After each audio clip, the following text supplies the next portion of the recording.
Hey there folks, in today's video I'm going to be showing you how to properly clean your AEM Dryflow air filter. Now to do this cleaning we're going to be using K&N cotton air filter cleaner. I'll put a link in the description where you can get this.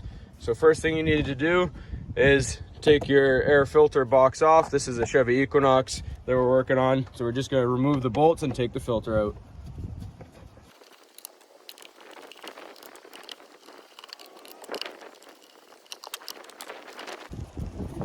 All right, now comes our filter. So we're just gonna take this out back and show you how to clean it. All right, so we've had this in the vehicle for about a year. It's not too bad, but it's getting kind of built up with a lot of stuff.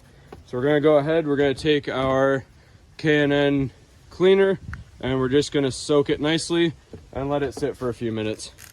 Just make sure you're wearing gloves and maybe some safety glasses because this is corrosive.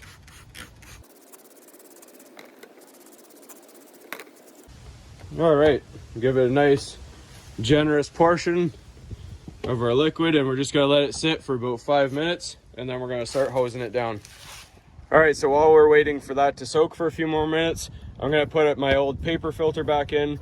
When I bought the reusable filter, I kept my paper filter so that while the AEM filter is drying, I can still have a filter if I need to drive the vehicle.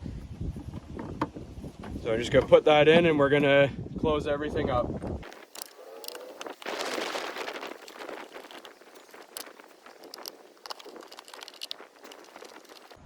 All right, so now it's time to see how our reusable filter is doing in the soak. All right, so that's been soaking long enough, so we're just gonna use our hose for a little water pressure. You can just do it in your sink if you want.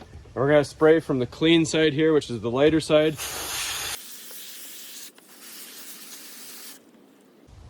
Also give it a spray from this side now.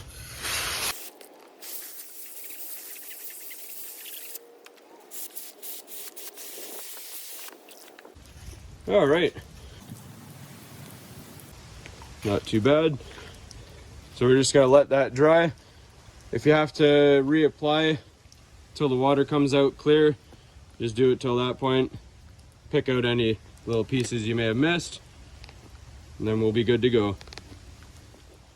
All right, so once your AEM Dryflow air filter is completely dry, make sure it is 100% dry before you put it back in. We're just gonna open it back up and reinstall it.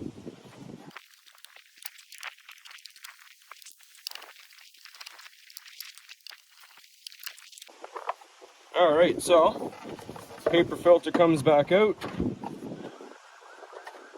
and Dryflow filter back in.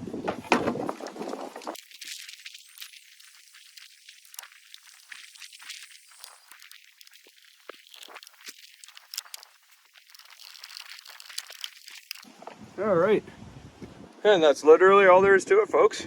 Hopefully you found this helpful, and as always, please don't forget to like and subscribe.